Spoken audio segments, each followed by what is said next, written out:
I felt alive. I think that's what we all kind of strive for in this life. It's like, how do I feel alive? And when I did it, I was like, holy fuck, this is the thing. This is it.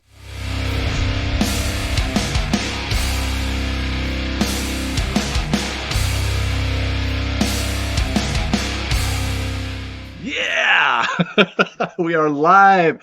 Welcome. My name is Steve Didier. This is the Ronin Mindset podcast. And today, this episode, we're going to have a lot of fun because of our guest. Not only is she successful, self-made, hyper-intelligent, all those things you look for in a person, but she is freaking hilarious. So, Linda Schwartz, how are you doing? I'm fantastic. Thanks for having me. I'm so happy to see you. Oh my God. How long has it been now? Like a million years? At least a decade. At least. Good Lord. Yeah, since we've actually seen each Seeing other. each other. Okay, so yeah, we'll go back a second because I think it was 2013. No, it was 2012 that we actually met. We met in 2012. Yes. And because I remember sitting at the Empire House drinking Rogue Dead Guy, waiting for you to get off work. That Yes. was in the neighborhood of San Diego. Hillcrest. Yes. Yes. And yeah, I got pretty drunk and then, yeah, we met and been friends since. So I know. I showed up and we shared some tater tots and some wings, I'm sure. And yes, that was bonded over tater tots. yeah, it was like legitimately the best meal I had in, probably That was that amazing. year, for sure. That For was sure. amazing. That was so much fun. And then we saw each other a couple of times after that, but we haven't seen each other in person for like probably 9 years Since at least. since then. Wait, no, we did that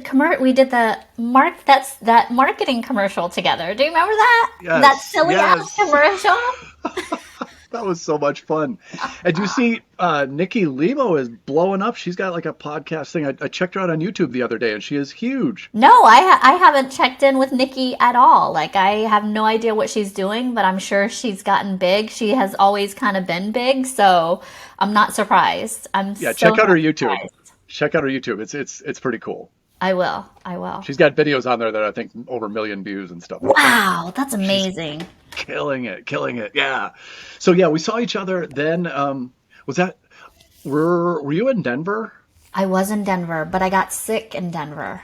Oh, because that Yeah, was 2013. That was like a couple weeks before I left for Mexico. yes, and it was right when I got back from Bali. So when I got back from Bali, I came back to Denver because of the business that we were in. And I was like, okay, so I need to get back to the States because I really can't miss this event. And when I Right. got back, I went to, I don't want to name names, but it was at the Appaloosa Grill. I went there Okay. and and had the worst meal because of I don't know if it was like my stomach or what, but I remember I had like these bison empanadas at Oh, that the sounds good though. Appaloosa Grill in Denver. And it totally just jacked me up. And I did not get to attend that event at all because I was literally coming out both ends. It was Oh, lovely. horrendous. It was horrendous. Yeah. So that's my memory of Denver. And I'm pretty sure if I was feeling well, we would have seen each other. But I was literally in the hotel room that entire weekend. Ew. Yeah, it was Hey, terrible. that's a good visual though. It was so bad. That's one of those. Yeah, that's not good. That's not good. So how have you been? It's I've been really, really good.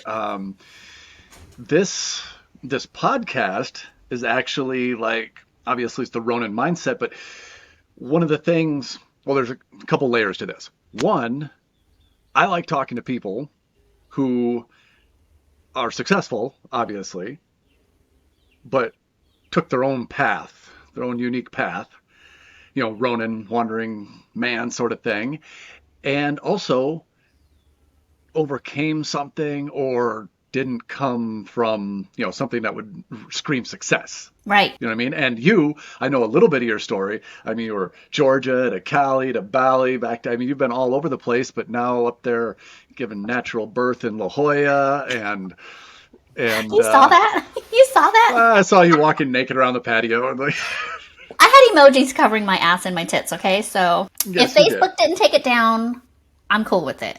But YouTube did take it down. Really? I'm a little peeved by that, but it's okay. YouTube's a little weird. I'm surprised Facebook. They got weird stuff too going on Yeah, too. Facebook don't give a shit. But yeah, there were strategically placed emojis as you walked around. But yeah, I felt like I got to know you on a deeper level. So, but yeah, like so that's kind of the thing. But what I'm doing is I'm taking this podcast on the road. Oh, Like sweet. I'm in the middle of I'm in Minnesota right now for about another week. Cool. And then I'm heading to Miami for a couple weeks. Oh, nice. What's in And Miami? Miami stuff. Cocaine? Well, no, cocaine. Shh. Pablo Escobar. No, those are my early days. I know.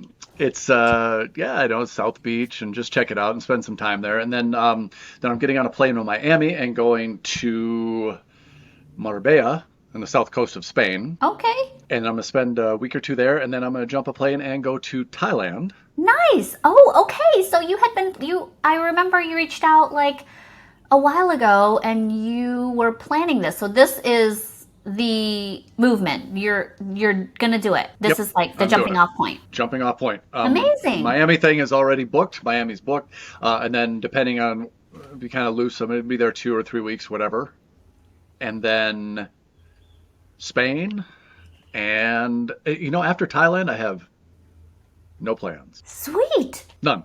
Just live by the seat of your pants. I mean, that's kind of how we've been living anyways, right? Right? Yeah. I have a stupid question. Okay. So what's Ronin? What's Ronin mean? Like what's the meaning behind this podcast name? Okay. So that is a good question. I figured you would know. I don't know shit. Okay. All right. I don't know That's shit. it. Okay. So Ronin, the most literal translation from Japanese to English is wandering man. Oh. But it's specific to a type of samurai. You remember the old samurai feudal Japan? No, but sure. Okay. So the samurai were a warrior class in feudal Japan. They generally had allegiance to a lord or a master or something, and they would fight for them. But a Ronin was a masterless samurai. So kind of out on their own. Am I in focus here? What's going on? Okay. So if their master or their lord got killed, they were just wandering. They Got would it. typically be mercenaries, or if they were somehow disgraced or something like that, they were just kind of kicked out. So they were a Ronin without a master, without a clan, without everything. So they Got it. wandering Yes. the Perfect. globe. Totally get it. Yep. But still adhering to that samurai code. You know what I mean? Got it. Yes. Totally. So, Okay, very cool. so hence, liking to talk to people who have succeeded but did it their own way, Yes. which Yes, yes, yes. you really have. I mean, I don't know. I don't know. I just kind of, I kind of am in the mindset and the philosophy of, I've always kind of done my own thing in my own way, in my own time, right? I think that's what you're saying, really, in a nutshell. Like 100%. people who have Yeah. done that. And I've kind of always had that philosophy because I always felt different, and I think for me, that feeling of not fitting in, not belonging anywhere, not having the typical upbringing that most people that I know have made me kind of forge out my own path. And, I mean, I don't know how far back you want me to go, but, Let's I start at the am. beginning. Let's start at the beginning because one thing that I noticed about you, maybe you've calmed it down a little bit, but you're this beautiful Laotian woman with this deep Southern Belle accent. I, it used to be a lot deeper, but It was. a lot deeper. But yeah, so like I was born and raised in Savannah, Georgia, and my parents were immigrants. They came here with the clothes on their backs and 3 boys. I was their first American born. So there's like, even inside of that context, there's a lot to live up to as the first American born kid, right? Yeah, no From pressure, immigrant, Linda. yeah, immigrant parents.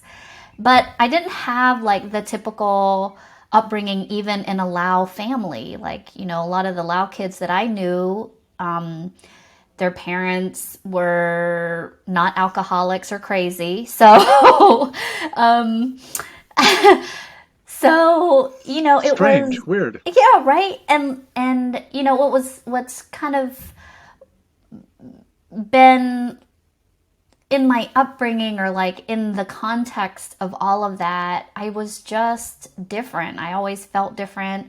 I mean, I was in the South when I went to school. I went to school with a lot of country ass white kids and country ass black kids and like there was no one who looked like me or there was very few people who looked like me, so it was just a very small portion of us. I swear, I remember in middle school there was probably 5.5 Asian kids, and I say half because Angela Carroll was half Korean and half white. Like, I still count her. Uh, I still include yeah, her.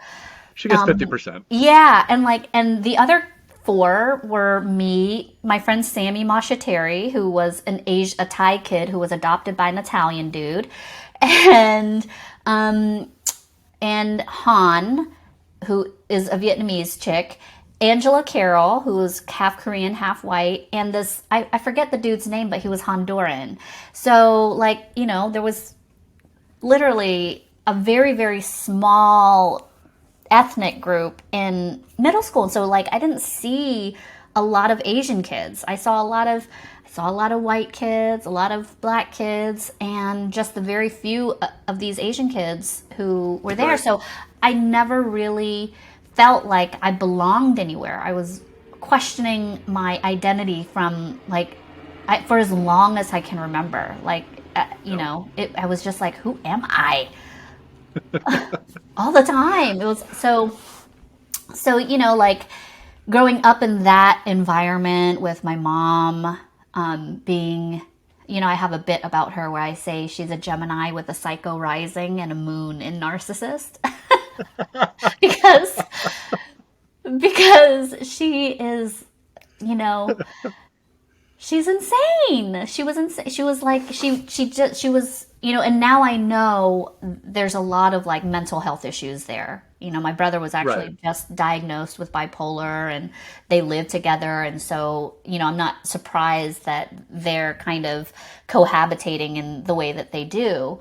Right. But my dad was an alcoholic, and he wasn't like a mean alcoholic. He was just drowning, self-medicating because, he came to America with nothing on his back, thinking that it was going to be a new life for him, which it was, but it was still Right. a very, very hard struggle. Like, he was a man who, um, knew 4 or 5 languages, and he had a college degree in Laos, but he came to America not knowing a lick of English and had to learn English, and he ended up like just being a painter at Gulfstream Aerospace, and I don't think that's what he saw for himself. So when he came here, Mm. I think that drove him to self-medicate, and also my, like my mom, like it was just too much. She's too much to handle and too much to Yeah. bear. That sounds like it'd be a big contributing factor Yeah. because there's a lot of stuff going on there. But yeah, if you're in close proximity with a woman who's truly crazy, that can be trying as a guy. You think? Yeah. Yes. I mean, I'm sure you've had some crazy ladies in your life, Steve. Uh, a couple, a few here and there. I mean, I used to be a crazy lady in a man's life, used to be, but I've done a lot of work on myself, so I'm not that crazy Right. anymore. Right. Hey, but at least you realized at some point that you were crazy and fixed it. All of my Yeah. crazy girls can't admit that they're crazy. That's always me. Yeah, I mean, when you're crazy, there's no self-awareness of you're crazy, you know? So, but so that just kind of gives you a little bit of my background. Like, we were very poor. I mean, we grew up like just so disconnected in so many ways. And I mean, I ended up in foster care at one point. And now that I look back on it, I think that the foster care situation was actually one of the first times I felt some normalcy in my life and felt like I just remember walking in there and had this feeling and this sense like, oh, this is what a normal family feels like. This is Ah, what family feels like, is supposed to feel like. okay. And, I remember showing up at on their doorstep with just a trash bag of my clothes. And the minute that she opened the door, she was super sweet, like this super sweet, like country white lady. Ah, She's like, hey, baby, do you want something to eat? there it is. Do you That's want the something to Southern eat? Do drawl. you need something to drink? Right. And like, it was just that the first time I felt like, wow, someone really wants to take care of me. Because I've always felt that sense of like, I'm on my own and I'll Right. always be on my own.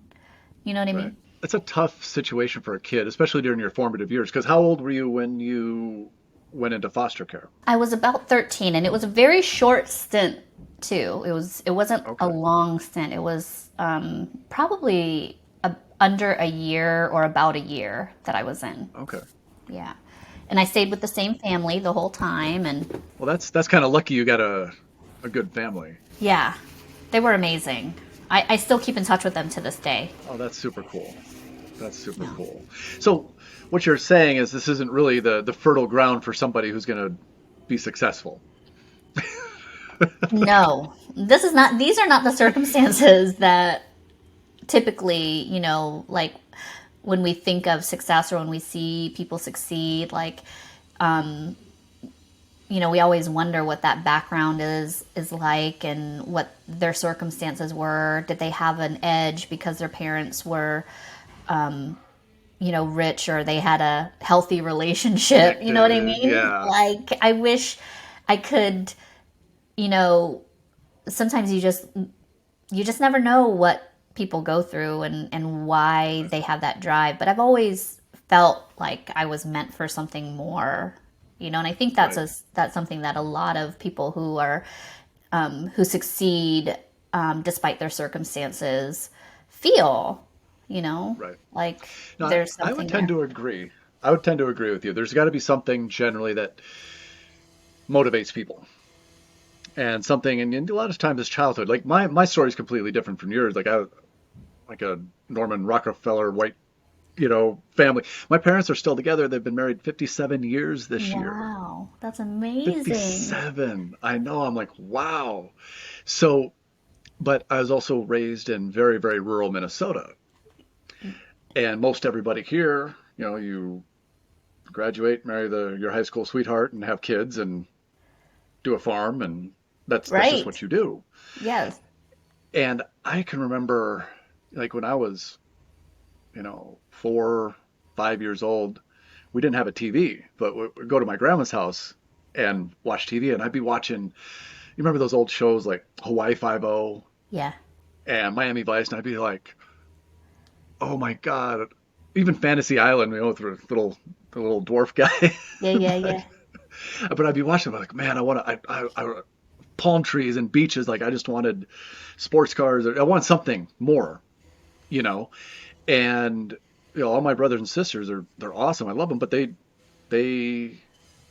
would look at me like I was crazy because they wanted to play with. I wanted to play with sports cars. They wanted to play with tractors, and they were trucks and things like that. So Yeah. I never I never felt at home.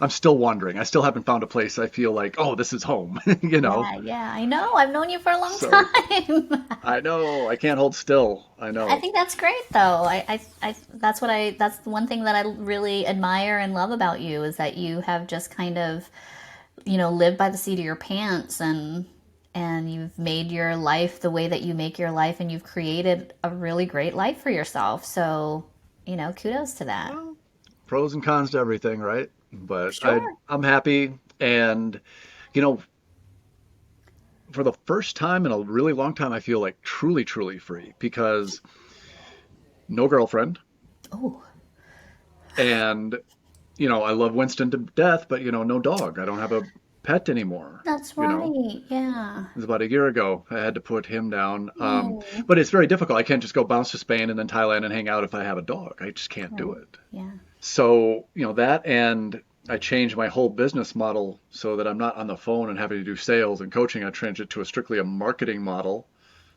and doing the podcasts and selling credit products and all that. So Yeah. I kind of woke up one day and I was like, I'm free. So I'm gonna take advantage of it and just go. And that's why I'm just gonna go to Thailand. I have no idea where I'm going to Thailand. I'm gonna stay there however long visa I can get, and then maybe I'll go to Cambodia, Vietnam, Laos. Yeah. I don't know. Yeah. Philippines, Bali. I don't know. I felt that once. I felt that once. I Yep. felt that once. Yeah. I It remember you was, took off to Bali. yeah, I remember I kind of had the same epiphany. I woke up one day, it was a Thursday.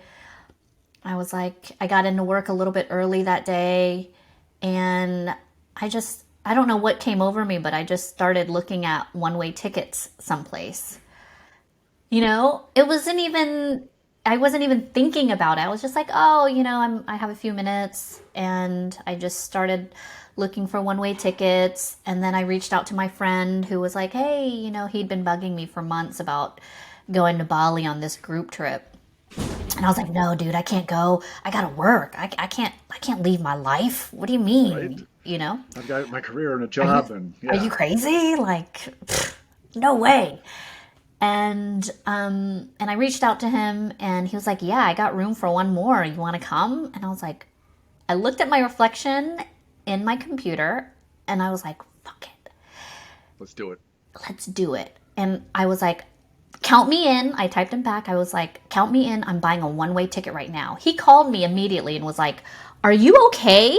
Like, what is happening over What's there? happening? Are you okay? And, I had just like, I had been in this like on and off relationship with this dude, and I knew that it wasn't ever going to work. And I remember that. yeah, I'd broken up with him for like the umpteenth time. And I was like, I can't do this anymore.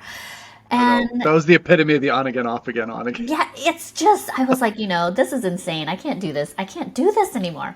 And I was like, what? I don't have anything holding me down, tying me here. And I have enough money saved up. And we were in that business that we were in. And I was like Right. racking up sales. It was like taking off for me. Yeah. And I was like, I don't need to be here. I don't need this life. I can just go and be free. And that was the exact feeling I had. I was like, oh my God, I'm free. I don't have any kids. I don't have a boyfriend. I don't need this job. I could just go. And I, booked that one way ticket, went to Bali with my friends, they stayed, for 10 days with me. And then when they left, I was like, oh shit, like, oh, this is legitimately the scariest thing I've ever done. Cause I sold everything. I quit my job. I literally packed my life into a suitcase and a carry-on bag. And the only possessions I had were all the pretty dresses that I owned that I loved.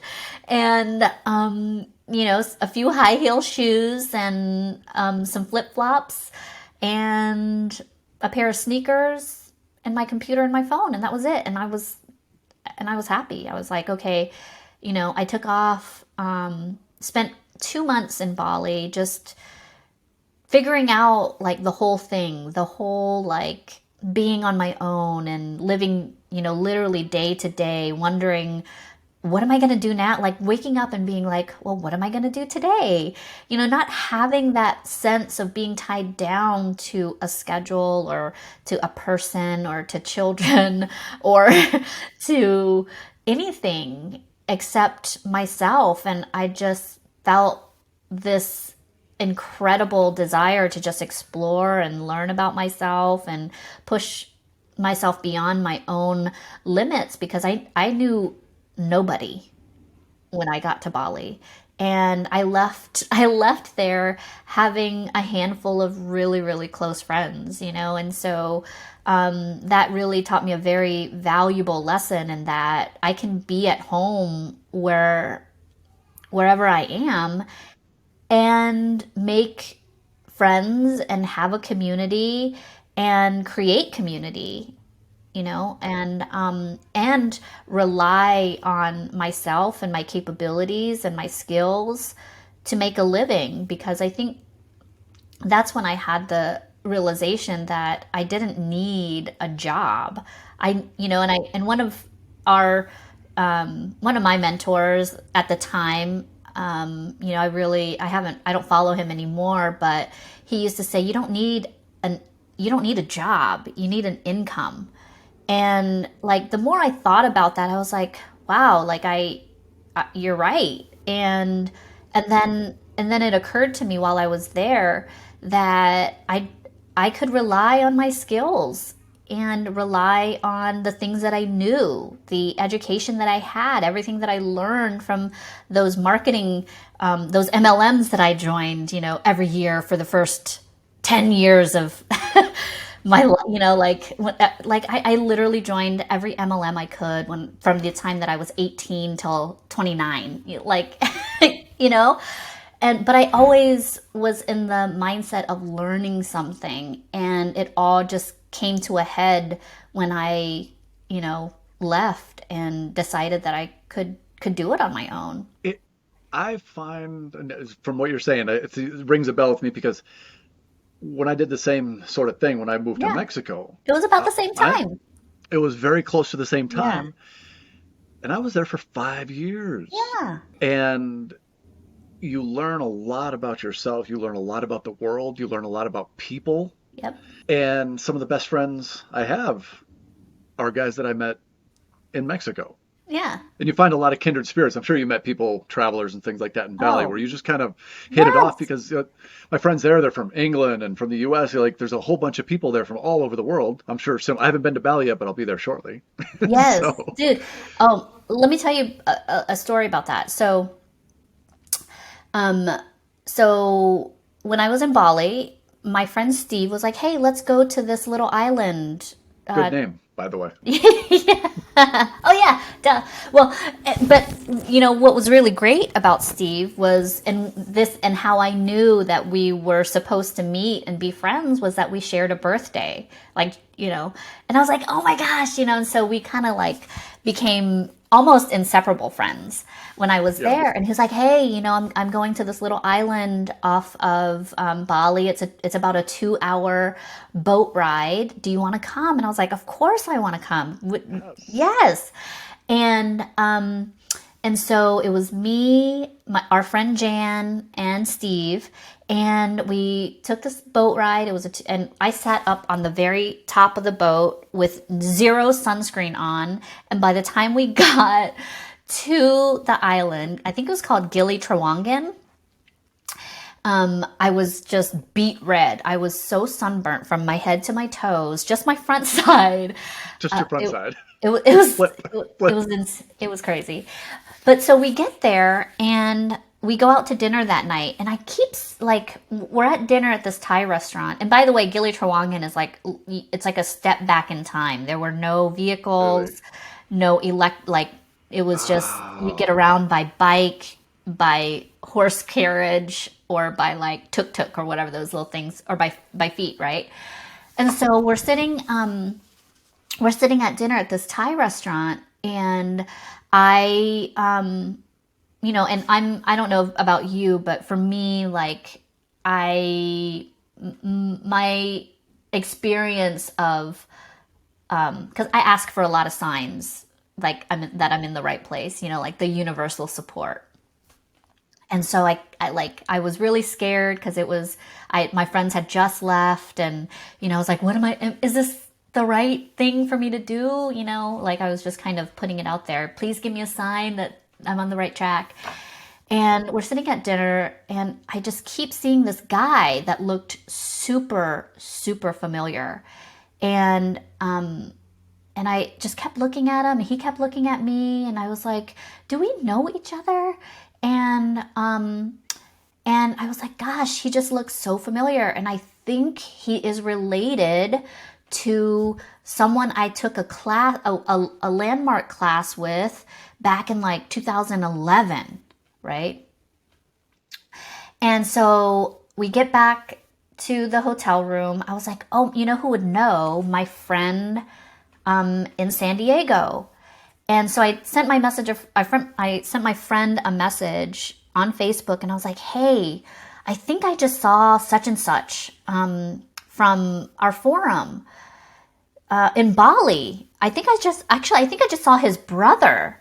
And he was like, "No, no, no, that's him. That's the guy. He has a property in Bali. You should reach out to him."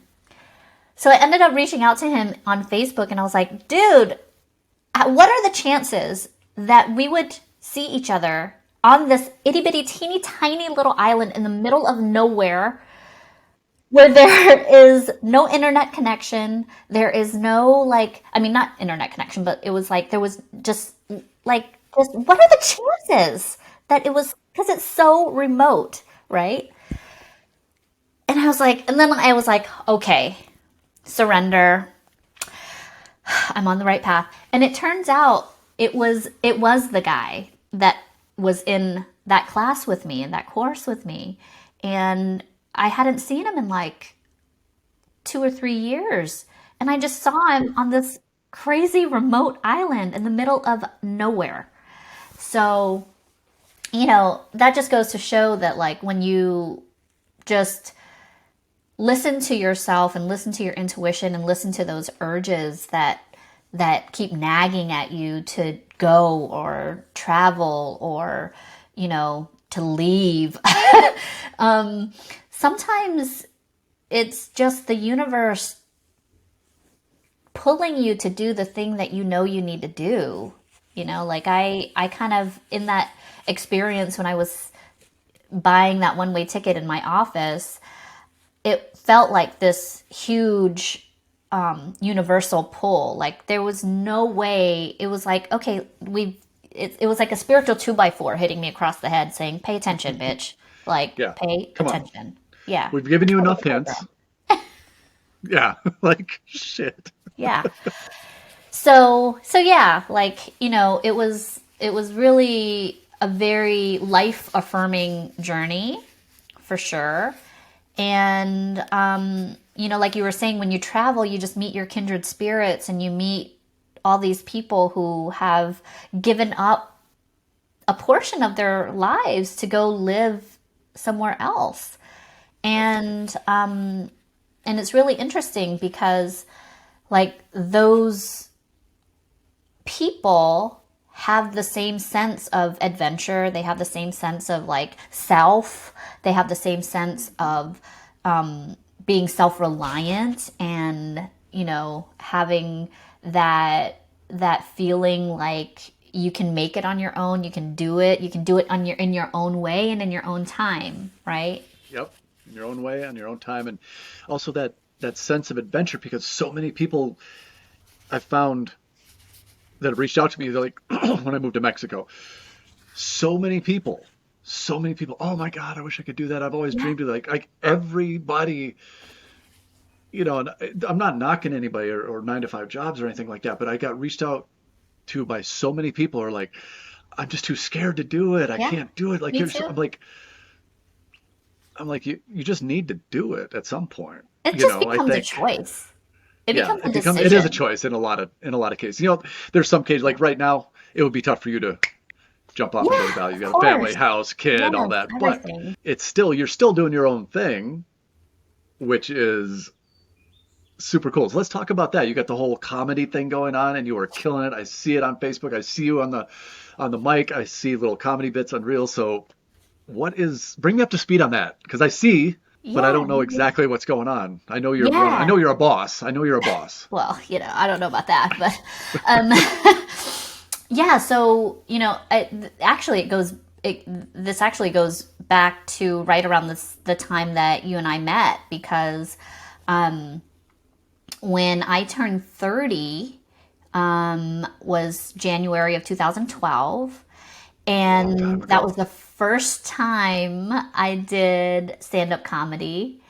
And, like, I just fell in love with it. I mean, it was the most exhilarating feeling that I'd ever felt. Like it was,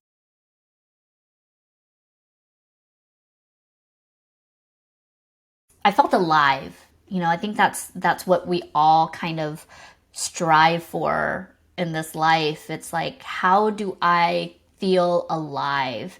And That is actually really profound. you know, That's it what we is want, right? right. That's all we want as human beings, is to feel alive. Right. And when I did it, I was like, holy fuck, this is the thing. This is it. Yeah. You know? But I was going through a lot at the time. I don't know if you remember, but I, like, a few months before that, I had been physically assaulted by my roommate and my former best friend at the time. And like that occurrence, that incident totally just fucked me up mentally, spiritually, and Oh, yeah. like I didn't feel safe in my own skin. I didn't feel secure in my own thoughts. I didn't feel, I just felt really alone and disconnected, because all of a sudden, I mean, you know me well enough to know that, like, I'm very open. I am just out there and free spirited. But when this happened, it really, like, got me into this place of feeling small again, feeling like Yeah. that little girl in Savannah who grew up with nothing, who was always insecure about where she was going to live and what she was going to eat and who was going to take care of her.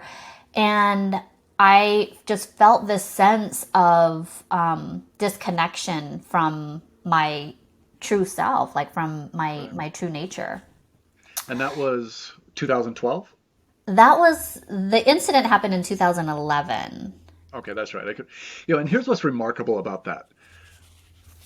Going through that event, which was traumatic, of course, but you're still open and trusting and all that, because remember when I was coming to San Diego, you're like, "Oh, I got a place you can stay on my couch." We had never actually met. Yeah. We were like social media friends. And I was always like, "Wow, that's really getting over your fears," because I could see where that would make terrified of having anybody in the house, really. Yeah. So, but luckily I had the courses that I was in to help me really reframe my thinking, but also by the end of 2011, I was like, I can't live like this. I can't live in, because I know who I am and I know what I want in life, and I know that this isn't going to keep me from doing the things that I want to do. It might be a minor setback at the moment, Right. and it was very traumatic. I mean, I lost, not only did I get physically assaulted and, got the shit choked out of me, but I also lost a very, very good friend, in the Yeah. process of Double that. whammy. And so there was a lot of, like, loss and grieving and hurt and all of that, and the trauma, like, just reliving it in my mind over and over and over, being stuck in bed, being, all those things, falling into a depression. And then Yeah. December rolled around. I was like, okay, something's got to change. Like, something has got to change. And luckily, I had the tools and the classes and the courses that I was in. And so I, reviewed some of those courses and had to get reframed and get my mind reframed and recentered, and, like, do a lot of, like, self-forgiveness and forgiveness of him to move on. And that was like December of 2011. And 2012, in January of 2012, was when I did my first stand-up comedy thing. And it was like, okay, this is it. This is amazing. I feel awesome. And then, we were in that business together. And so, and I was working a lot. And so, like, I was really starting to get into it, but I also recognized that I wasn't fully where I wanted to be in my health and well-being and my mental well-being and all of that. Like, I reframed some things, but it wasn't, like, fully complete. right? It wasn't fully clear for me to be like, I'm just going to do stand up I had a full-time job. I was doing stand up. I was doing that business. And it just occurred to me, I was like, I really just need to get myself right. And that was when, so I took a long break. I took a really, really long break. I was like, what kept coming forward for me was work more on yourself than you do on your business or on the thing that you want. And so I was like, okay, like I can take a break and just go and find myself and go and feel like just get reacquainted with who I am, especially after that incident. I was like, I really need to just know who I am as a person, as a human being again. And then, that's when I sold all my shit and was like, peace, I'm out, you know? Deuces. Yeah. So, That's a really key mindset component though, is focusing on yourself. yeah. Personal development, whatever that means, I think there's multiple parts to that. You've got the physical component, working out, staying fit and healthy, and confident in yourself that way, and also mentally and emotionally and spiritually and everything else that goes with that. Yeah. So, and then I took a long break and then I met my husband. We were dating and we started doing this, spiritual development course. And inside of that course, I was like, I really, like, I thought about stand up all the time, I was like, I really need to get back into it. But there was always like this fear, this, you know, by the way, I had like major stage fright, like major and like crippling. I Was remember, that the main fear component that was kind of yeah, holding it you was the back? main, yeah, just the performing on stage thing. And I remember my friend, like, we were at a show and they called my name to get on stage and he was like, Linda, go. And I was like, just frozen. I was paralyzed by fear. My feet literally wouldn't move, and he literally had to shove me to get me going onto the stage. And so there was a lot of like that, and so How'd but that set go after he had to push you? How did it go when you were on well, stage? it never went good because number I always it was those first years were really bad. Hey, but you got to go through that Yeah, to get to the other side. You got to do it. right. And so, but that was, I started doing it, started getting acclimated and doing shows and getting out there.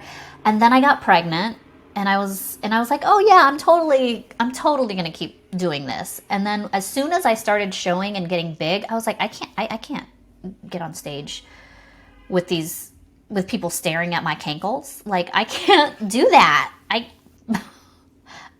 I'm not going to Oh, subject these people. I would have cankle heckled you all day long. I know, right? People like Yeah, it for was, sure.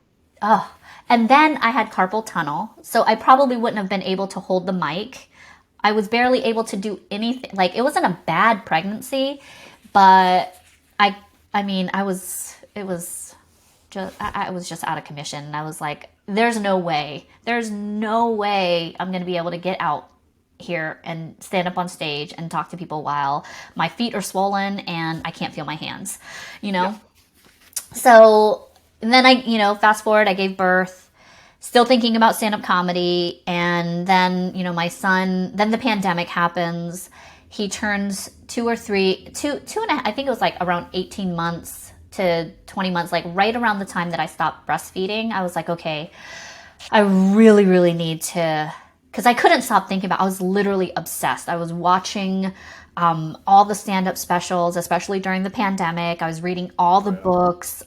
Ordered every book that every comic ever read all the comedy, writing books, the comedy Bible, how to write funny, like all the books, and took a bunch of online classes during the pandemic and even after the pandemic.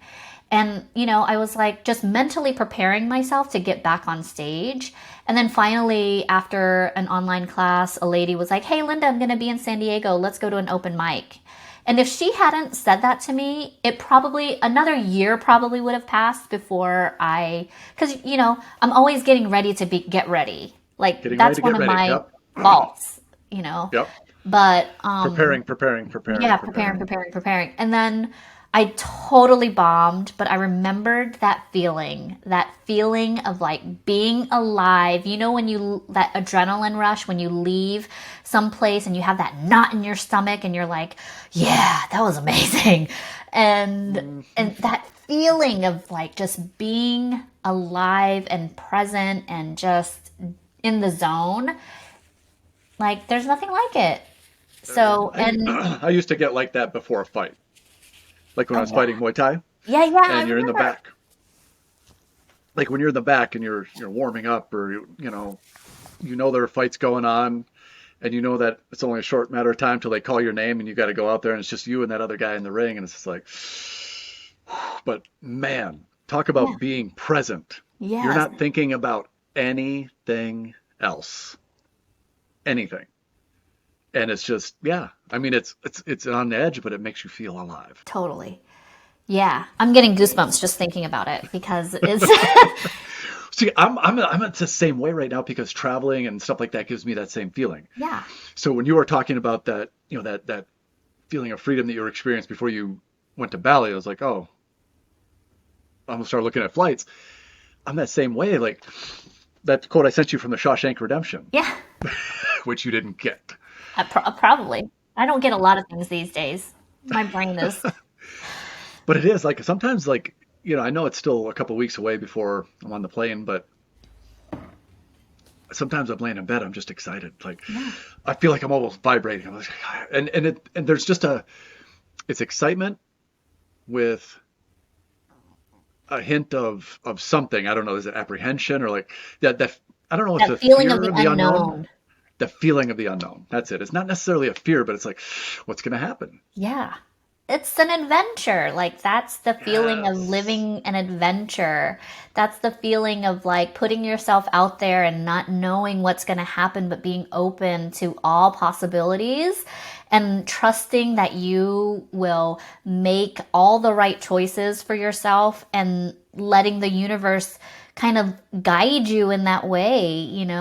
It's really about being open to whatever comes your way and just making decisions and making choices for yourself that is either going to lead you one way or the other, but no matter which way you choose, it's going to work out. I think that's Right. the biggest thing that I learned when I went to Bali was that no matter what I chose, it was always going to work out in my favor. And as long as I trusted my decision and my choice, and as long as it was in alignment with who I am, Yep. like I was in a situation in Bali where, because, I don't know if you know this, but drugs are like a big no no in Bali. I've And heard. like if you get caught with drugs, you can die. Like they will punish you to death. Okay. Like, and, They ain't playing. but, it's also a very corrupt country. And, but a lot of third world countries are like that. And you just kind of learn that when you're on the road, right? It just is. But I got into a situation where I was invited to this dinner party, and there was a bunch of like expats living in Bali who were out there doing development deals and like super successful people. There was a consulate of a country there, and I was like, how did I get here? Like this was what in the world? And so I'm surrounded by these like high powered, but they were super chill, you know, Yeah. Yep. expats who were just having a blast in Bali. And, there was drugs everywhere. There was cocaine floating around the table, ecstasy, weed, everything. And, like I don't partake in drugs anymore, but I was like, if I got caught in this situation, my ass would either be stuck here forever or I would be dead. Right. So but luckily nothing happened. But I was like, okay, this is like one of the situations where the universe was like, okay, just be careful, Yeah. Hey, right? Like just eh, just a just little bit. be Like I'm careful. going to Just a show little bit. you what it's really like here in this country, but also don't get too deep Oh, with things like that, right? because they So don't play. no, I don't hell think that no. going to prison in Bali would be cakewalk at all. No, I don't. I mean, No. wasn't there a story about some white girls trying to smuggle drugs through Bali and they ended up like in jail or some shit? Pretty sure. I mean, I watched a lot of episodes of Locked Up Abroad. Yeah. So, yeah, I don't touch I'm not trying drugs to do anywhere. shit. Yeah. No, I'm I'm not trying to trying to keep go to my a life. Mexican prison. I'm not trying to go to a Thai prison. I'm not trying to go to Mm-mm. Bali prison. Like, I'm not Mm-mm. trying to go to prison, No. period. Mm-mm. So, No, sir. No, sir. I'll pass.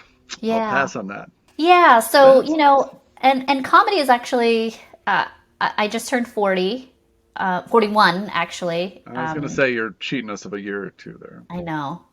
41 this year. And when I started last year, I was like, I've been thinking about it for so long. It's been a decade since I started, and I'm still obsessed with it and I love it. And I really just want to give it my all and give it a full opportunity to reveal itself to me. Like I don't know why I can't stop thinking about it, but maybe it's the universe's way of telling me this is the path that I'm supposed to take. And it's just me listening to that urging. It's like Yeah. I can't ignore it anymore. And I feel like the longer I ignore it, the more regret I'm going to have in the future. And I told myself when I turned 40 and I went to that open mic, even though I bombed so hard, it's like, okay, like if I just give this an opportunity and give it my all and give it a fair shot, like a lot can happen in a year. And that year, I, that my first year, I'm only on my second year now. I was invited to do the New York Comedy Festival, I and saw. yeah, which is like the most prestigious comedy festival. Not the most, but is a prestigious It's comedy huge. festival. It's It's huge. huge. There was like 200 shows, and people like Joe Coy and all these big name comics were in town performing that week, and it was just proof positive to me that if I gave my all to something that I've been thinking about and have been wanting to do for so long, that the universe is going to reveal the path to me, Right. just trusting that. Well, you have to follow that. And I think that kind of goes with the getting clear on what you want. A lot of people, I Yeah. think, they aren't really clear on what they want because they're more concerned about what might look good on Instagram or what society expects of them or what their Sure. parents expect of them or whatever. And I think really getting clear on who you are and authentically what you want,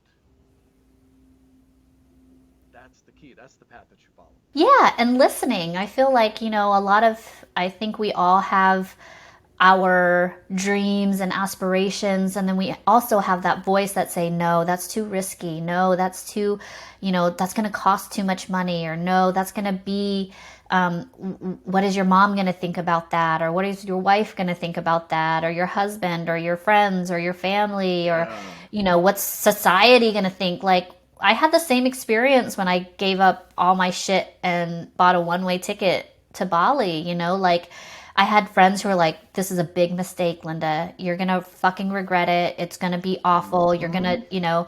And I had a lot of naysayers who were like just kind of chirping behind my back, like, you're Yep. fucking crazy. Why are you doing this? You had a great job. You're ruining your life. And Hmm. so, Same thing. When I yeah, head to Mexico, it's the same thing. yeah, Oh, yeah. you're gonna die. That's what I heard all the time. Is you're Yeah. gonna go to Mexico, you're gonna die.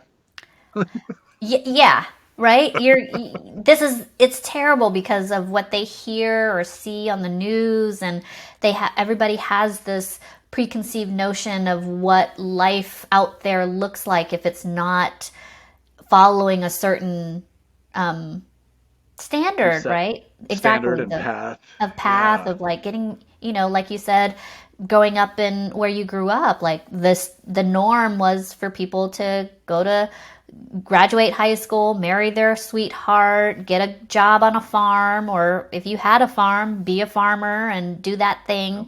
And it was not normal if you were like, dude, I want to get the fuck out of here, Yeah. Oh, And that's total black sheep. Like, why? yeah, yeah, yeah. It's like this exactly. And it's like, you know, yes. That's the other thing I learned. People are going to talk shit no matter what you do it Mhm. anyway. Like, 100%. huge, huge lesson. People, and I'm sure we both fell victim to it in the past as well, but people put too much stock in what other people think about them. Yeah. Yeah. And what was that? There was a quote. I think it was something along the lines of, you wouldn't care so much what people think about you once you realize that they're not actually thinking about you. Right. And what people think about you is none of your fucking business. Exactly. And who gives a shit Who anyway? cares? Like, Yeah. and it's funny because some of those same people are like, oh my God, you're crazy. You never do that. That's stupid. You're going to die. Blah, blah, blah, blah, blah. Years later, oh my God, that looks so amazing. You have such I mean, it's just, Yeah. how did you do that? I really want to do that. I wish I could do that. And you can if you want. Yeah. We put our own limits on what we can do because there are a lot of people out there who are in a free situation where they don't have anything tying them down, but the only thing keeping them where they are is their indecisiveness, right? Like I Right. had so many people reach out and say, "Oh my God, I've always dreamed of doing that. I've always, thought about doing it, but golden handcuffs, you know." Yeah. So things like that. But I want to ask you something. So, what was the biggest lesson you learned on your journey? Ooh, that's a good question. I'm gonna have to cut a huge pause out of this Oh, it's podcast and fine. editing. No, I don't. Biggest lesson I learned. I really don't know if I can put a finger on it. I learned a lot, obviously. I learned a lot about myself, learned a lot about the world.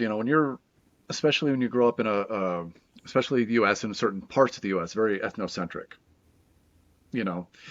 And like I had a conversation with a girl here in a small town just over, and a friend of a friend, they were at the bar having some drinks, and she was like, "Oh, okay, so you're here?" I'm like, "Yeah, I'm just here for a couple of weeks." And then I told her, "Oh, I'm going to Miami, Spain, Thailand," and she was just like, I could see the anxiety Yeah. raising in her just me talking about it, and she was like, I could never. No, why would you want to do that? Why? She's like, I am comfortable right here. I don't need to go more than about 10 miles outside of this town. And this is a town of like 2,000 people. Yes. And I was like, hey, to each their own. But inside, I'm like, wow, like That's that's so insane. foreign to me. Yes. I had that same experience, Steve. So when I got back from Bali, I went to Denver, and then I was like making my rounds to see family and friends, and I ended up in Nashville, and for one of my mentors did a little business thing, and I was like, oh, I'm gonna go to that. And I was Right. actually supposed to go to England, but I canceled my trip to England to do this trip to Nashville because it was like a last minute business thing. And Okay. so, anyways, after that, I was like, oh, I'm so close to my mom. Like, why don't I just go visit her? It's just Right. because she was in Kansas.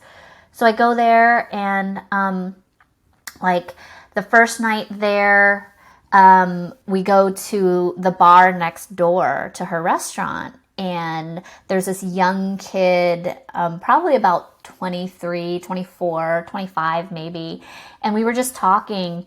And I told him that I'd just gotten back from Bali and that I'd been traveling around. And he was like, wow, I haven't left the four corners of this state. And I have no intention of ever leaving. And I was like, wow, like, really? I I can't even comprehend that, but it's there. It's a lot of people. Yeah, yeah. It's mind boggling to me, but that's the kind of like small town thinking that keeps people residing in their own fears and their own limitations, right? Like if you Yep. can't even think of outside of your own state, like Yeah. it's like literally keeping you stuck in this box. But Yeah. How you can know, you there's grow? there's no judgment on that, like No. but Everybody, but whatever makes anybody happy, that's cool. But I personally, that is so foreign to me. I can't even wrap yes, my mind around it. I know. It's insane. But there are so many people stuck in that same mindset who personal development or personal growth isn't even doesn't even exist for them. Right. Like it just doesn't. And I've come to realize that because, I see a lot, like I've performed quite a bit now, and it's like when I talk to people and even in the comic community, like the comedians, sometimes personal development isn't in their game, Right. like it's just getting up, writing jokes, and that's their personal development course in action, Right. but nothing else, right? Right. And I don't know, it's just so I want to ask you this, like what drew you to personal development, and like what was the thing that got you into reading and learning more, like wanting to grow as a person?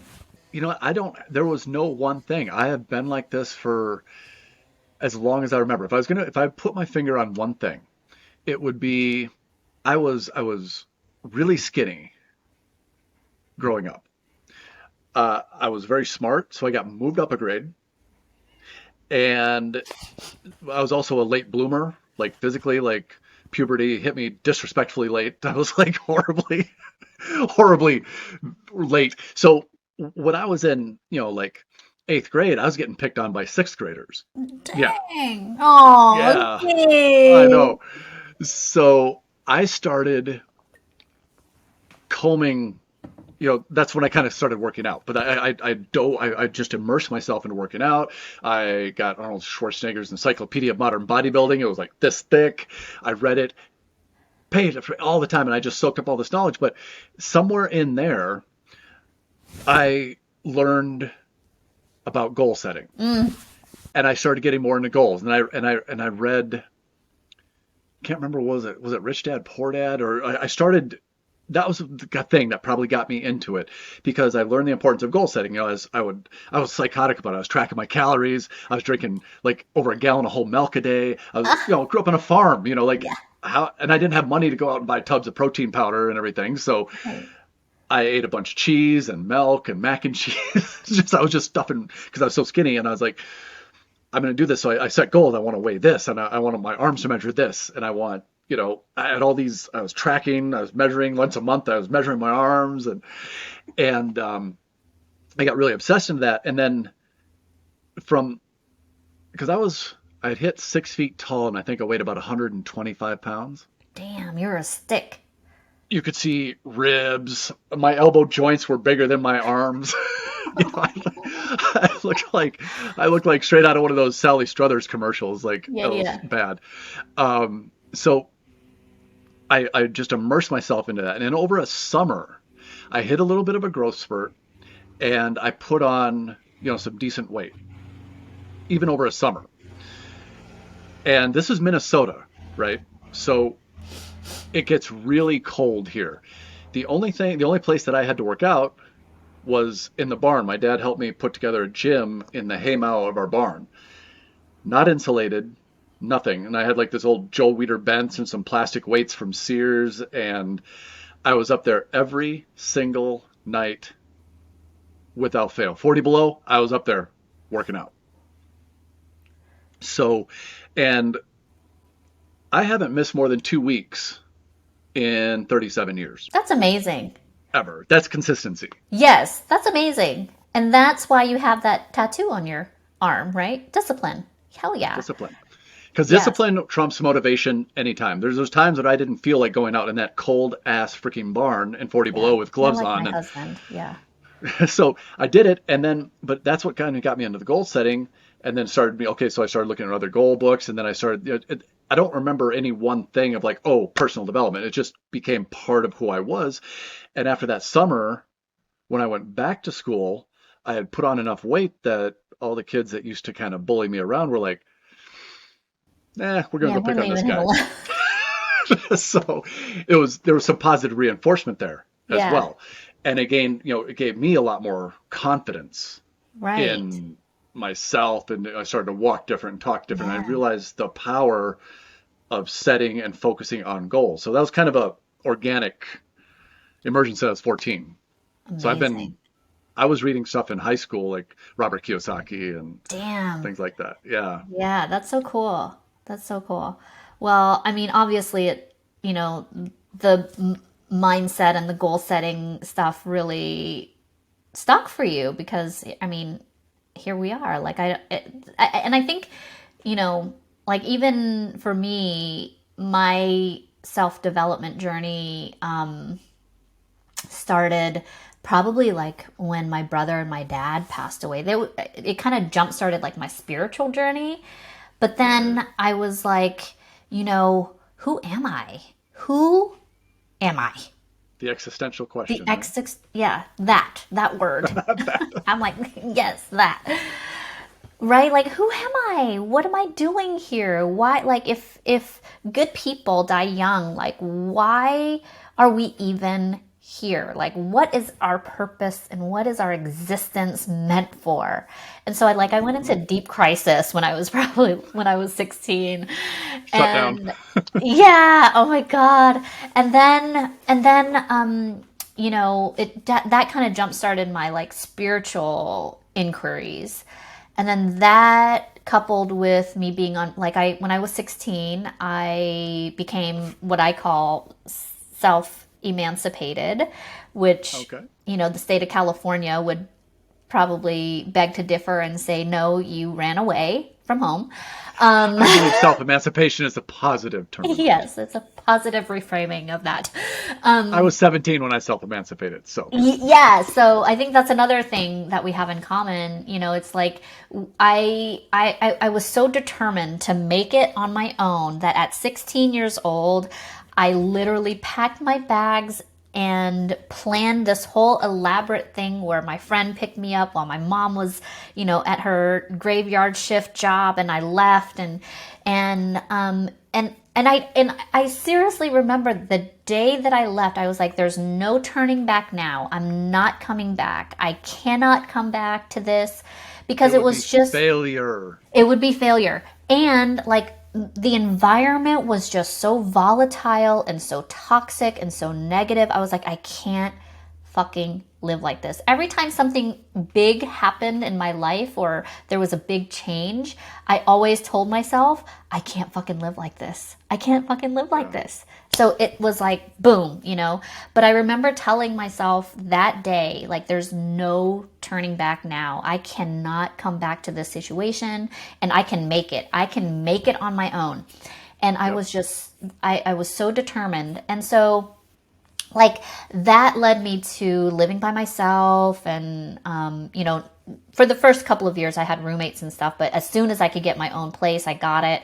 And then I ran into this guy that I dated in high school, and the sparks went off, and he was like, well, I live in San Diego, so, and I was like, fuck, I'll come see you in San Diego, like, let's do this. Oh, And what was interesting is that, like, when I got to San Diego, I knew that it wasn't going to work out between us. But but it's worked out between you and the city. but it's worked out between me and the city. I love this place. Yeah. But, it was crazy because, like, those sparks, I remember it so vividly because it was the first time, like, I ever felt like the electricity run through my body. And like, that knowing, that was the only time I've ever sensed that feeling of, like, just knowing that I needed to be with this dude. And so it Right. got me down to San Diego. And, we were, like fast forward, we're living in an apartment together. I'm sitting in front of the couch because I'm like, literally every single night I'm crying myself to sleep because of all the past shit that's Hmm. happened up until then, all the stuff with my mom and my dad. And, just Yep. wondering why nobody cares about me and, all that bullshit. Yep. So I'm sitting in his little green little rocker. I have the TV on. I'm flipping through the channels, and I've come to PBS, right? The public broadcasting Yeah. system, PBS. PBS, and Wayne Dyer. I didn't know who he was at the time, but Wayne Dyer was on the TV, and Power he of was, intention. yes, he was selling his new book, The Power of Intention. And I was like, wow, I've never heard of this before. I've never heard of anything like this. And he was talking about all the things that is taught in the power of intention. He was like, and today you can buy you can get the whole enchilada for $300. And CDs and yes, yeah. the CDs, and like the CDs, the book, and along with that, you get a license plate placard for the frame for KPBS or whatever it is, right? Yep. I was like, hell yeah, I'm gonna get it. I'm and I was so broke. I was so broke at the time, but I knew I needed to get my hands on this information because I was like, this is a thing that can change my life. I know it. And right when I pulled out my credit card, my boyfriend walks in and he was like, "What are you doing?" I was like, "I'm buying the whole enchilada. I'm getting everything. I'm getting everything. Don't you know? It's the fucking power of intention. I'm getting this stuff." And so he was like, "Oh no, not that." Right? So totally deflated my whole. I was like, "I don't care what you say. I'm getting it." And I and I put it on my credit Doing card. it anywhere. Yeah, I'm doing it anyway. I put it on my credit card. I barely had enough to pay for it. And when I got it, I also like it was like I was finally open enough to be like, "Oh wow, like there's stuff out there that I can learn and read." Yep. And right around that same time, somebody had told me about the artist way. And I had gotten that before I got the power of intention because the power of intention was being mailed to me. So I was Okay. reading the artist's way by Julia Cameron, and I was like just doing all the exercises. It was the first time I ever like laid my eyes on anything that could help me like just be happy. Like all I wanted was to be happy. And Right. that was like the first time that I ever came across anything close to, like I didn't even know that it was called personal development or self-help. I was Right. like, "Oh wow, like there's just stuff, there's books out there." And The Artist's Way was the first book I ever read that like put me on the path to like my journey on personal development.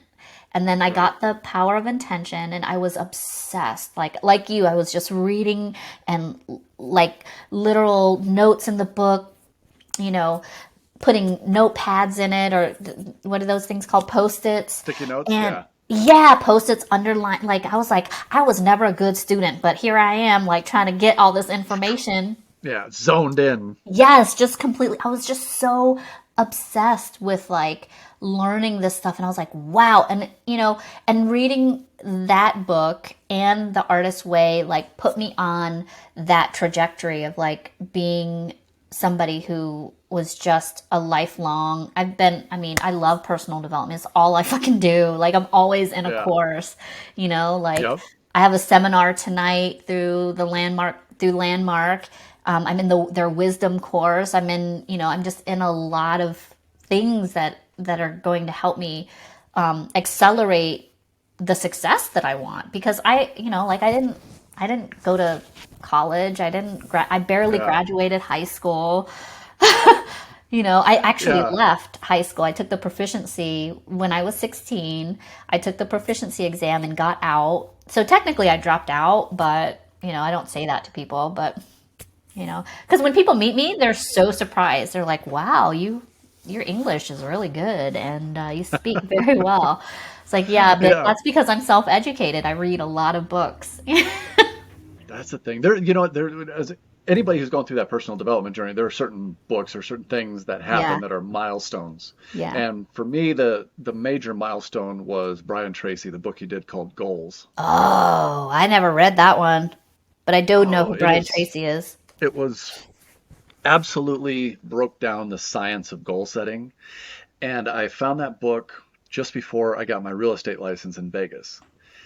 And I followed it to the letter.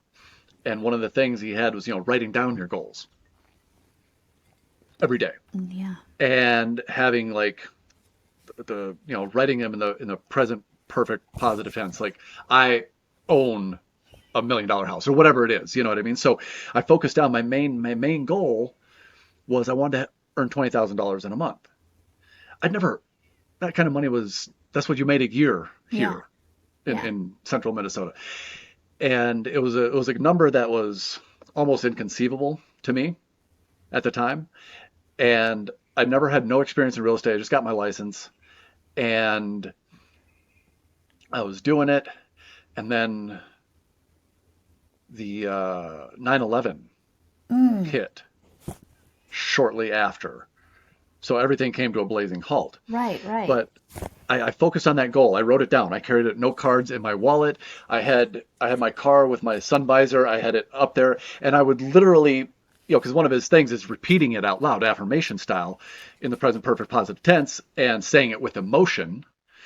And I would be in my car, not knowing not a freaking clue what I was doing. And I would flip down the visor and I'd be like, I earned $20,000 a month. I earned $20,000 a month. I would just be shouting it. I'm like, "Ugh." I'm getting goosebumps right now, but it took me 6 months from absolutely fuck all to my first $20,000 month.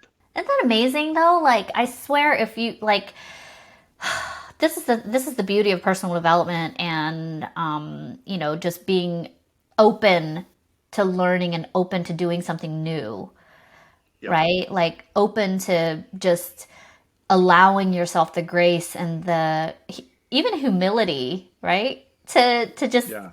be willing to even look stupid to yourself for a while. You Dude, I'm know? sure there were people looking at me in my car, like screaming at myself, like, what? Crackhead. Like, Yes. but it doesn't work. So I'm going to go back to your initial question. The next thing I learned, I just figured it out what I learned. Okay. We talked about those people who are like, no, I don't need to be outside this state or this city. But there's a lot of people who are in that situation but don't want to be in that situation and don't know either how to take the first steps or just have that fear of doing something else. And maybe, like you said, a lot of people don't even know about personal development, and a lot of people don't know, you know, guys especially, we need a purpose in our life to drive Yes. ourselves forward. And I think that is something that's lacking from all the feedback that I got from people when I just took off and moved to Mexico and stuff. There's so many people that want it. Like they told me, oh man, I've dreamed of doing something like that my whole life. I'm like, so put a plan together. If do you really dream about it? I mean, if it's something that really speaks to you, go after it, Yes. you know? So I think that would be the main takeaway I took from living abroad the first time. Yeah, I mean, I feel like, anybody who has really taken a chance on themselves come to that realization, right? Like we are capable, we're powerful, we are resilient, we're adaptable human beings, and if we put ourselves in a situation where, and I'm not saying like be irresponsible about it, right? Like if you have a family and kids and bills and shit, like don't just give up on Yeah, your dip life out and like take off and run. deadbeat That's just dad. What's running up? away. Okay? That's just fucking running away. But be responsible about it. And there's a family that you may know that I've been following on Facebook for many, many years. The Swans. Do you remember the Swans? Brian and Rhonda Swan and Hanalei, Good Lord, they their sound daughter. familiar, but I can't. Yeah, so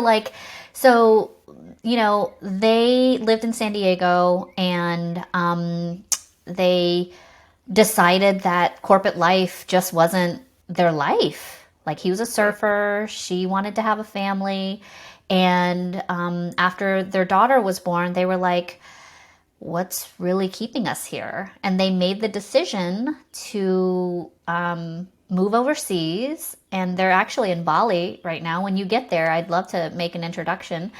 Okay. And they're Yeah. just they're living the dream. They have created a life where, their daughter goes to international school. She's actually an entrepreneur. They've taught her everything that they know about entrepreneurship. Love And, it. Love it. it's like, they got to say, like, I don't think that a lot of people realize or recognize that they actually have a say in how their life looks like, you know? Right. And you know what? I think this is really important too, because it doesn't necessarily mean traveling or Right. living abroad. It Yeah. can be whatever speaks to you. Like look at you. You're a prime example of this. Yeah. Comedy is what speaks to you. You have a husband. You have a child. Son. You have Yeah. a home. You have all these things. You have your responsibilities, but you're still moving towards something that speaks to you on the inside, which is Yeah. comedy. Absolutely. Absolutely. I mean, I think everybody has a dream that's like just slowly dying inside of them, you know? Um, Unfortunately. and and it's because of either, like conditioning or our own negative self-talk or whatever it is. But like you Could said, be the people around us. There's that yeah, crab in the bucket syndrome. Like when right. crab's trying to get out, they all pull him back. Yeah. Like if you had listened to all those people, oh, you're making a mistake, Linda. Don't go to Bali. No, no, no, that's stupid. And trust me, I had my doubts. Like I remember, so I on Thursday I bought my ticket. Okay, Friday I went to By work. Friday, you're like, No, Friday oh, I was like, hell yeah, yes. I was still hype. Saturday the hype died down a little bit, and then Sunday I was literally in bed crying, like, oh, what am I doing? Is this the right decision? Why am I even doing this? And then I was like. And then, like, after I had that big cry session, something like this warm energy just washed over me, and it just felt like no, this is the right thing to do for yourself. And yeah. I think, like you said, everybody has something inside of them that they really are, quietly wanting to do, but just don't know how to get there. Don't know, or they're scared to take those first steps, or don't know what steps to take. Yeah. That's the thing. I think too many people, I think you said it perfectly, they're letting a dream die inside them. Slowly. Slowly, yeah, it's not a quick death. It's a long and painful death. Year after year after year. But can you regret? That's what I told myself when I turned 4. I was like, I just don't want to get to the end of my life and not give this my full attention and full effort and regret it. Like I don't want to live in regret, like. And No. also when you have a kid, your perspective changes, So it, I've heard. yeah, everything changes. Your perspective changes about, when you're doing this on your own, right? When you're chasing a dream on your own, you're just doing it for yourself. But when Right. you have a kid involved, they look up to you. They see what you're doing, and you become like, you know, you become the exampleship of what their life can look like. And even if you don't have kids, people are watching you whether you like it or not. It's And it's it's amazing how many people are yes. watching you. And I learned that, like just from social media, you get the people who interact with. So you're like, okay, there's some people, a couple people paying attention, whatever. I get some comments. But then every once in a while, who was it? Somebody messaged me, oh, a good friend of mine in Vegas, and he was telling me, I'm friends with him and his wife. I've known him for 20 plus years. And I did a post about that tree that's going right out front of our house. Yes, I saw that post. Okay, so I mean that tree has me because my dad and my brother and I we planted that tree on Mother's Day, and now it's like 50 some feet tall, Yeah. and 40 years old, and so I made that post on Facebook, and okay, yeah, it got some attention, whatever. But then like my buddy was telling me, it's like, oh yeah, my wife read that post. She was literally crying, like she was just. I'm like, and she never. I don't think she liked it or interacted with it or anything. So there are people out there for every little bit. It's referring to social media, of course, but for every fraction of people that will actually interact, there are probably 10 or 20 that are watching very closely. Yeah. And that's, kind of like, so my point in saying all of that is, like, I guess the shift in my mindset has kind of been like how, because I have everything I need in my life. And I think when you get to that point, you're like, well, what's next for me in my life? Right? Like, what's next? And, and I think that's kind of where success, I think, for me lives in is like, how am I a contribution to the world? How am I going to serve the world with my gifts and my talents? And like, what's my way of giving back? And, for me, like, I look at my life and I'm just blown away. Like I live in a beautiful area. I have a great relationship with my husband. I have an amazing kid who is about to turn 4. Um, I'm doing work that I love, and I get the opportunity and the privilege to get up on stage and make people laugh. Like, is it going to land every night? Probably not, but I get to choose that. I get to say, like, this is my contribution to the world. And when you see people doing something that is outside of the norm or outside of their comfort zone, you kind of you get inspired. And I feel like, just going back to that exampleship, like I'm trying to be an exampleship for my son. And I know that there are people in my sphere of influence who are watching and who are seeing and who might be inspired to do something that they've never done before. Like I know a couple who literally, like, they have been talking about retiring from their business for the last 10 or 12 years. But they keep getting reeled in you know, by stuff, their golden handcuffs. And Yep. finally, like I saw them a few months ago, and they're like, Linda, we're really doing it. We are really doing it. We have a date in the For real calendar. this time? And that's what I said. I was like, for real, like Real? for real. Are you just bullshitting me again? Because every time I see you, this is the same conversation we've been having for the last 10 years. And they're like, no, Linda, for real this time. We have booked our tickets. We've booked our tickets to South Africa. We have given our notice for all of our, clients and business people. We're tying up all of our loose ends in our business here in the States, and, making sure that everything is, but 10 years. And they were like, you've been an inspiration to us. Everything that you wanted to do or said that you wanted to do, you've done. And like, I've never really looked at my life that way, but I was like, oh yeah, like I've just kind of, just living my life, right? Like, oh, I want to do comedy and I'm doing comedy. Oh, I want to have a family and I created that. Oh, I want to write a book. Did that. You know what I'm saying? So it's like, I just kind of do that without the thinking of like anybody is going to give a shit, you know? But what I've come to realize is that, when you are and it comes back to like, I want to be a leader in my community, I want to be a leader in my family, I want to be a leader in the things that I do.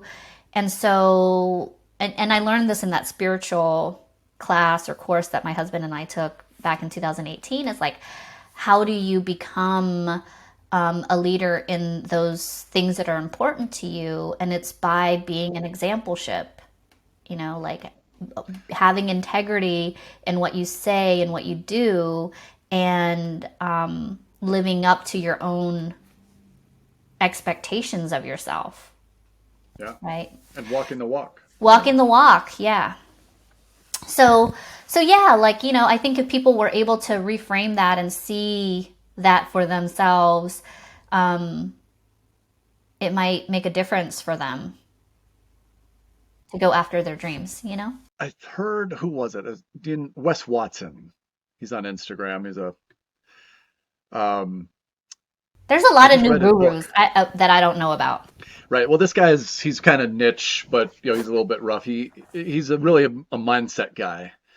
Because he spent 10 years in California State Penitentiary. Oh, wow. So a lot of it in solitary. Like he Oh, so he created this, his whole thing was, mindset, unbreakable mindset, unbreakable, And so he's I guess kind of rough around the edges, but he's very direct and like in your face with it, like, yeah. fuck you. Like, Yeah. get your shit together. Yeah. Um, but he has a lot of really good stuff. But one of the things that in his book, a lot of people I think struggle trying to find their purpose. Yeah. And his kind of definition of purpose was interesting. He's like, is to build yourself into the person that you admire and then give that person to the world. Yes. Oh my God. That I found was powerful. Yes. I love that. Oh Yeah. my gosh. That was powerful for me because I struggled with purpose myself. You're like, what, what's my purpose? Like, why am I here? What's my purpose? What's my great, like so many people, I think I was in this, I don't know, it was one of those things, like a month long thing where we met like once a week with this group. And, that was one of their things was like, okay, purpose. And all these people were just, and I'm not, again, not knocking on anybody, but it was like a broken record. Oh, I just want to help people. Oh, I just want to help people. I was like, shut up. Like, that's just such a sterile, vanilla, blanket, bullshit Yeah. You don't know what you want. purpose. No, no, I just want to help people. Like, that's like, it's like listening to a Miss America pageant. Like, oh, yeah, I just want to help people. I was like, shut up, like, do some actual soul searching and find out. But when I read that by Wes Watson, I was like, wow, that is something that it's kind of a general sort of thing. It doesn't leave out like, okay, your purpose is comedy and give that gift to the world, but it really is a nice way of packaging it all for anybody of like, what you admire in other people. The qualities that you admire in other people. Build yourself into what you admire About yourself. and then give that gift to the world. I love that. I love that so much because it reminds me of a book that I read called Psycho Cybernetics. Yes. Yeah. Because we have a self image, Hmm. and how we see ourselves isn't necessarily in alignment with like what we give to the world and what we project into the world, right? And that really is incongruent. It's incongruent, exactly. And, for whatever reason, we're so afraid of our own bigness and our own, you know, like, for some people, it's really hard to be loving, but they Hmm. know that they're loving, right? It's really Right. hard for some people to be generous and mean it. It's really hard for people to be kind, even though they know, like, those big burly guys who are like, have tats all over, and look at him and you're like, oh, fuck, this dude looks like he needs to be in prison. And then you talk Right. to them and they have like just the sweetest demeanor. They're so soft and so lovable. And, Yep. it's like that, it's that kind of, God, I have so much to say about it, but like, it's like, such a beautiful way to put like when you live up to who you are or who you see Hmm. yourself to be and give that to the world, then that is your purpose. And the way that I see purpose, like my definition of purpose, and it's something that I've kind of been using for myself, is like, I don't see purpose as something that is out here, or it's being deliberate about what we give to the world and who we are, like being deliberate, like in the sense of being intentional about it, Right. like having, Intentional and authentic. yes, intentional and authentic. Now we're getting deep. Now we're getting deep. I know, it's just so, I love that though. I love just the idea of, you know, living up to what we admire about ourselves and giving that to the world. That's so simple, and that's so like it's so deep and simple. I know. The simplicity is a little, It's astounding. it's astounding. It's so profound. Because Yes. I really struggle with, oh, what's my actual purpose? You know what I mean? And whatever that is, like, that was something that I just couldn't put a finger on for the longest time. And when I read that, I'm like, okay, that's Yeah. that's something that I can get behind. That's something that I understand Yeah. deeply. Yeah. And, because, yeah, it's because it can go so deep. So deep. It's like if you admire, people with integrity, great. Go be that. Be a person of integrity, the highest Yes. integrity. Yes. Be it so good that you admire yourself. Yes. Like that's a standard. That's an expectation that you set for yourself always. Yeah. It's like, Hmm. you know, I love that. Yeah, I'm going to use that forever. I'm going to go find this I guy do. and like follow him now because of that. Find it. Yeah, underneath, he's one of those guys who underneath he's incredibly jacked, he's incredibly prison tatted, but underneath all that, he gets it. Yeah. You know what I Yeah. mean? When you hear him talk, he turns some people off because he's a little bit rough. Not me. I understand that, but then when you listen to what he actually says, it's like, Yeah. oh fuck. Yeah. That's so good. That's it's powerful. It's profound and it's very simplified. Yes. What a So gift. I'm gonna have him on this podcast one day. Hell yeah. Why don't you reach out to him today? I'm gonna reach out to him. I have no fear of reaching out to him. That's not a thing. But I do want to get a few more under my belt, and I also want to get. It's going to be interesting once I get on the road because you got to have a background. You got to have the stable internet connection or Wi-Fi and all these things. And I do not want my fear is getting on a podcast with somebody like that and having my shitty Wi-Fi go off, and that's my one shot. You know what I Yeah. mean? Yeah. I feel So you. I feel you. it's not for me. It's not. I don't have that fear of, oh, is they going to say no? I don't give a shit. You say no or Yeah. not. Too I busy, know. whatever. Great, awesome. But if I do get that shot, I want to make the best of it. Yes, of course. So yes, looks like you got something out of this. Of course. I always get something out of our conversations, even though we don't talk that often. I know, but we've had some of the best conversations. I So know. that's why I really wanted, I know your story and I know what you've accomplished and everything like that. So I really wanted to have you on here. Besides, haven't chatted in a while, so I No. figured it Thanks was for due having time. me. Oh my gosh, I had so much fun with you. That was so good. That was so good. By the way, I mean, I know I have to stay on before when you stop recording, so we can chat Right. more afterward, but I wanted to Yeah. ask you like some technical things about your podcast and how you're Okay. doing things. Sure. Well, before we leave, then, how do people find you on Instagram? Give us a little bit about yourself. Sure. So people can find me on at She Shed Comedy and sheshedcomedy.com. I think all of my handles are the same. Okay. So if you find me on Facebook, although like Instagram, my Facebook TikTok. page, like I would, if you wanted to follow me as a friend, you're welcome to, but it's Audacious L11. Audacious, I don't know how you spell that. You're gonna have to look it up. And then the letter L and the number 11. Very cool. And you're on stage and everything. You are going by Schwartz, right? Oh yes, Linda Schwartz. Yeah, I had to I had to change my last name. You knew me as a Parathakun, and that shit was like 13 letters long.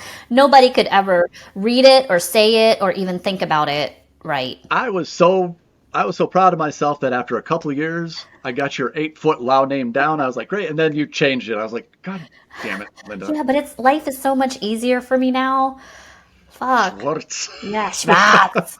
Schwartz. Schwartz. Yep. Very cool. All right, sweetie. Well, everybody.